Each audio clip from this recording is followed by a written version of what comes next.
Good afternoon, folks, and here we're looking at an interview done by RadioTimes and Kate Mulgrew, and she has a lot to say about, well, many topics, including the moon landing, where she was at the time, her family life, Donald Trump, and some things about Star Trek that you might not want to share with others when you're talking about your opinions and getting those opinions wrong or having bad facts.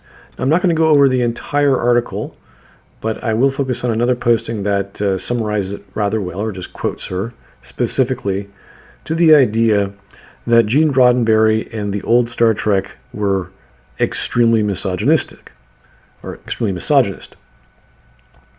So it's hard to grasp this when you're talking about the old Star Trek back in the 60s, where things were a lot different than they are today. People, the sign of the times, the wars going on,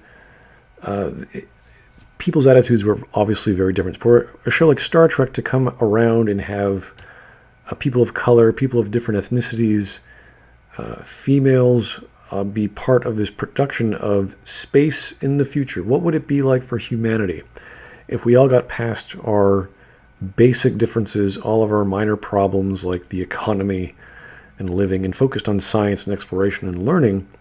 What would that future society look like? Well, we'd have some sort of militaristic world. We'd have people in a peaceful coexistence with each other, all striving for the same thing, regardless of how big you are, how tall you are, color of your skin, all that stuff. That was the vision of Roddenberry. It wasn't perfect. There were some bumps along the way. NBC wasn't sold on the vision either, as I'll explain later, but this was what the times needed. This is what the 60s needed, and it was such an amazing show for its time. So for Kate Mulgrew, just to say that Gene Roddenberry was misogynistic and his show, there's something going on there. There's really something going on there, and I don't think she's the right person to say these things. She was just a girl at the time. You might want to talk to people who are still alive now, who were actually there, could talk about Gene. And it's a bad opinion to have about the show in general. So let's see what she has to say. I don't think you should be surprised by that. Did you watch the original series? It was extremely misogynist. I'm curious, what was extremely misogynist about this series specifically? I'm very curious. Some people will say, well, you know what, all the women wore short dresses, mini skirts. It's like, okay, well, why did that even happen? There's all kinds of questions about, the wardrobe and the money they had and what they had to do to get by. Obviously, the makeup was nowhere near as sophisticated as we have today, and plus they were on a budget. So here's a little story about the miniskirts, for example. In the 1960s, the female crew of the Star Trek all wore miniskirts. It was so popular that Uhura wears miniskirts in the rebooted Star Trek movies, but they weren't all well liked in the past. In fact, at one point, the show faced major criticism by fans who thought the skirts were sexist. What's not well known is that it wasn't the men who wanted the women to put on the miniskirts. In the pilot, actress Grace Lee Whitney, Yeoman Rand, the blonde beehive-shaped hair woman, who's in a lot of the episodes, didn't like the pants because she wanted to show off her dancer's legs. So here's a woman saying, you know what, these pants just aren't feminine enough. I want to wear a skirt. So they gave her a miniskirt instead, and the crew liked it so much, the miniskirt became the standard for the women on the ship. Okay, so this is a woman, a minor character. This is kind of like the Steve McQueen style of acting. He instead of dictating the plot, he's dictating the wardrobe. Or in this case, it's a woman saying, you know what, I don't feel like a woman enough. I want to look like a woman. And to show that example, here's a clip from the original pilot. This is Majel Barrett, and she is number 1. So in the original pilot, had a female as the second in command. And if you see this clip, there's another female in the back, and they're both wearing pants. And off they go. So, obviously a very attractive lady. All the other men at the table. Spock is very enthusiastic. He's much younger Spock, nowhere near as logical and hard as he is in the stories. So this was the pilot called The Cage, and NBC didn't like it very much. It was too cerebral. They didn't like Majel as number one, etc. But Gene did. So you might argue that because of NBC, these changes were swapped, but it wasn't that huge a deal. The other issue I don't know if it's in this posting here, but it had to do with the episode called Turnabout Intruder. And Turnabout Intruder was about a woman swapping her body with Captain Kirk, and then she's making a comment on how women cannot be in command positions. Well, as a result of this, obviously they could, or at least Gene Roddenberry thought they could. And as we know in Star Trek Next Generation, there were definitely female admirals, female captains. And as we know in Enterprise, this was the second Warp 5 capable ship. And that is the Columbia NX-02. And this was a romantic interest by Jonathan Archer. So this is a slight correction of the timeline if you're talking about Enterprise being before the original series. So you have to ask, what is she talking about? Did she even know this information? Should she even be opening her mouth? What exactly made Roddenberry misogynist? Now, you could say, well, at the time, this was Roddenberry's girlfriend. He was cheating on his wife at the time. You're like, okay, so he wasn't very good in his personal life. How does that make him a misogynist? How does that make him hate women? I'm not going to judge a man on his personal life based off his professional life or vice versa. I judge Gene as what he did at the typewriter, not what he did on weekends. So I want her to answer what makes Gene and the original Star Trek misogynist. I'm very curious because the whole concept of Star Trek was forward thinking, being progressive to the point that everyone's the same. The future is peaceful. We've overcome poverty. We've overcome the energy problem. We've overcome all of our minor differences, and we accept everyone. That was the thing. So to say it's misogynist is strange. To say it's extremely misogynist is just flat out false and just a dumb thing to say. I mean, you're being hyperbolic for whatever reason. That's what it was for years, and Picard followed that to a certain extent. So not only is she saying Gene Roddenberry is at fault, not only was the original series at fault, but Picard. Now, I hope she just means Picard and not the Next Generation, but literally Picard. I don't know what the devil Picard, the most non-emotional, cerebral, armchair sort of thinker. The guy barely hugged anyone or touched anyone.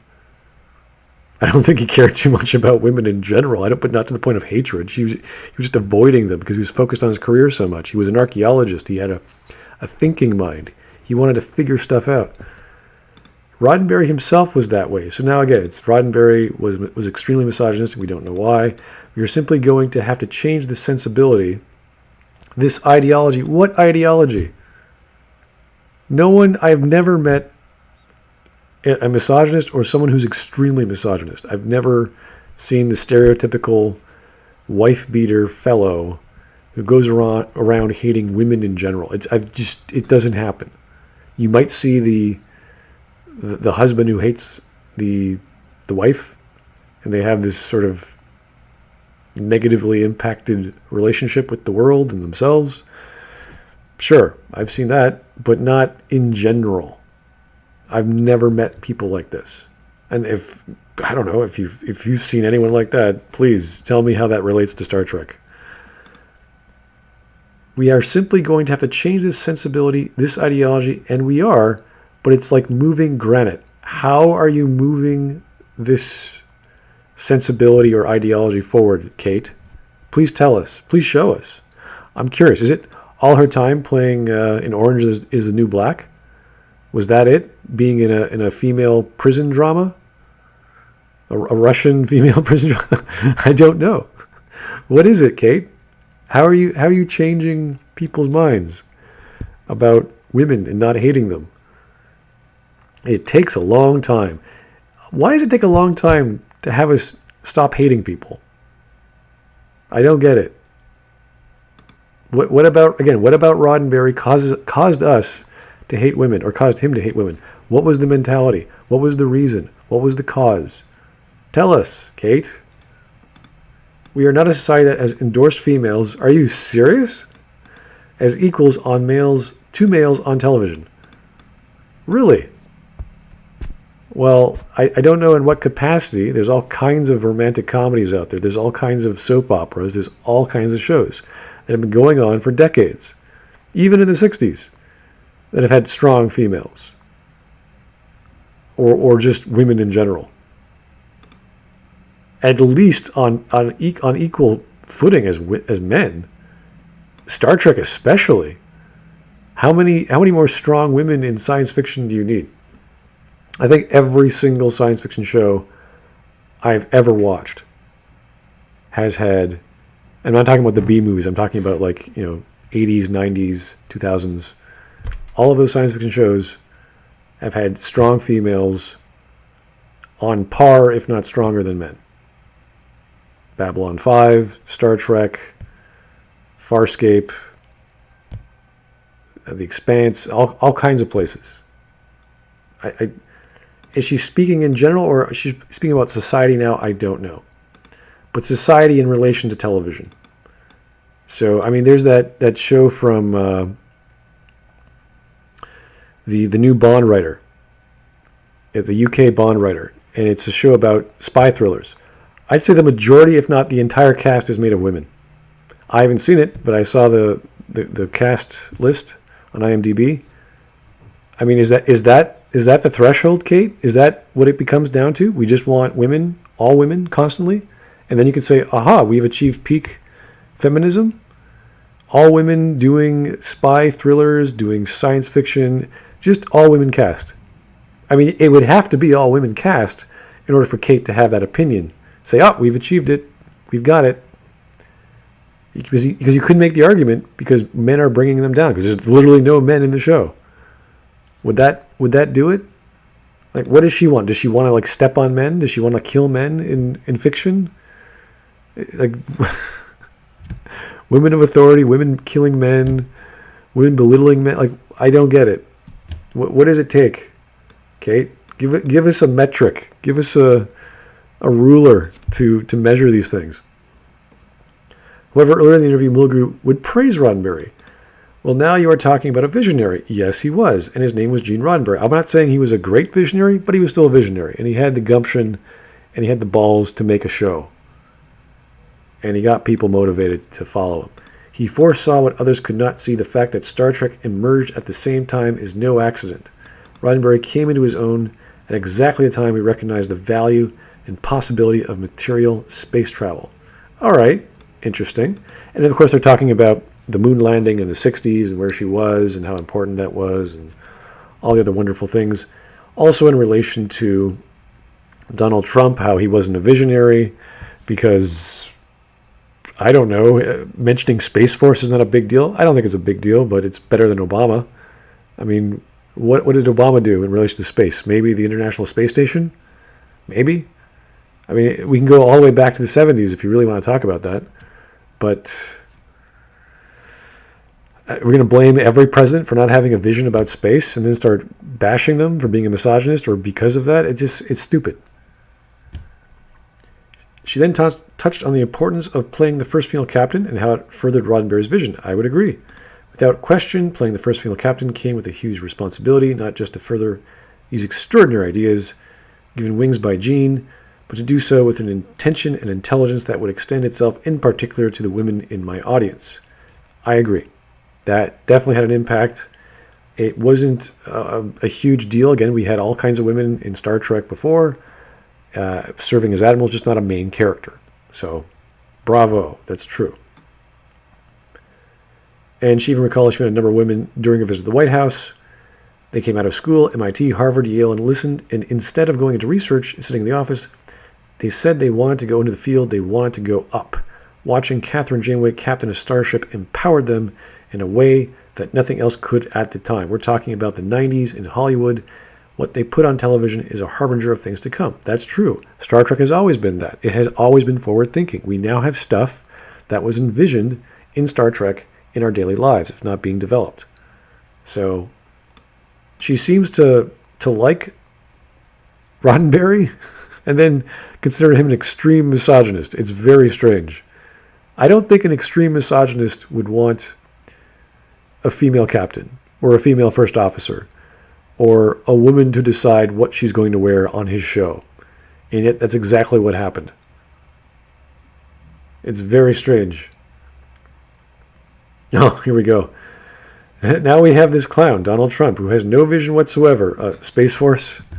So our space imagination has been blunted for the time being. Yeah, let's blame the president for the space race or lack thereof. Clearly, it's the guy in the president's seat calling the shots about going to space. Like, what?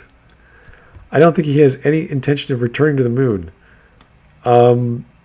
Is he supposed to? He's not educated? Okay, if you say so, lady. He didn't go to school? He's inept. Inept at what? I'm sure he's not perfect, but inept at what? You can't just throw out accusations like extremely misogynist and expect me to believe you. And now start accusing the president of being inept. Inept at what? And there is nothing of self-gain in space for Donald Trump. There's nothing in self-gain. If we are to believe that Donald Trump likes a good story and likes getting in the headlines, I think announcing Space Force was pretty big. I think in general that's kind of a big deal. It's not immediately a big deal. It doesn't affect my life.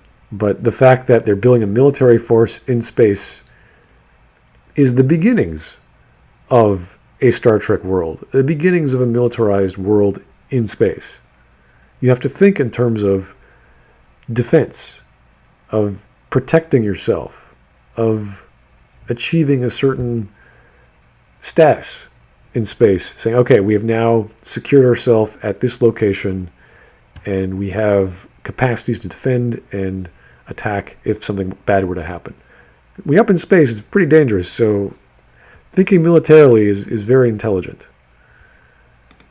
And nothing promotional for him. I don't know. I think he's pretty promotional about space. I think that was a pretty weird announcement this year, I believe it was. Of course, we're talking about billions and billions of bucks. Probably not the best thing to announce, to spend money on, but that was news. That was a news item. To close out the interview and calling Star Trek, the original series, extremely misogynistic, or misogynist, and painting not only Gene Roddenberry, but Jean-Luc Picard as misogynistic as well, because that's insane.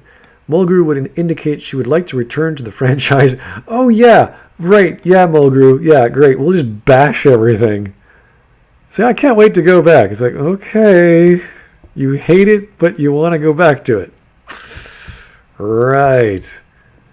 I might go back and talk to them passionately about the way, the truth, and the light. What the hell does that mean? Sounds like she's selling something, some kind of religion. Ooh, I'm not going to go through that, but that was, I mean, you can go through the whole RadioTimes article. It's pretty sad. All these wonderful actors just acting like complete children, blinded by their own ideology or politics of the day, or not being comfortable enough to talk about the truth. It's just sad. It's really, I don't know what else to say in this regard, but anyway, I got to get that out of my brain, my misogynistic, extremely misogynistic brain for thinking that Star Trek was a vision of the future of peace and inclusivity, but apparently nope, it was just all mini skirts and bashing women. That's all it was. Anyway, you guys have a good day.